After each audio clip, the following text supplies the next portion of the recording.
Police दलाची प्रतिमा किती घाणेरडी झालेली आहे त्याचं हे उदाहरण आहे. आता जालन्याचे DYSP श्री अनंत कुलकर्णी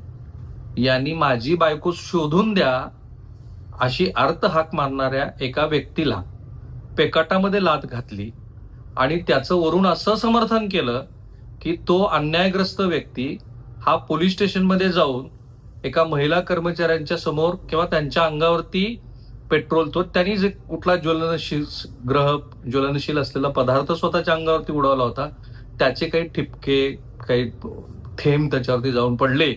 आणि त्यांनी पोलीस स्टेशनमध्ये हुज्जत घातली म्हणून मी त्याला लाथ मारली. हे पोलीस दलाच्या कोणत्याही नियमामध्ये बसत नाही आणि म्हणून मी थोडासा वेळ घेतला हे सगळं प्रकरण काय ते समजून घेऊ. आणि इतकं अश्लाघ्य वर्तन केल्यानंतर अनंत कुलकर्णी यांच्यावरती राज्याचे गृहमंत्री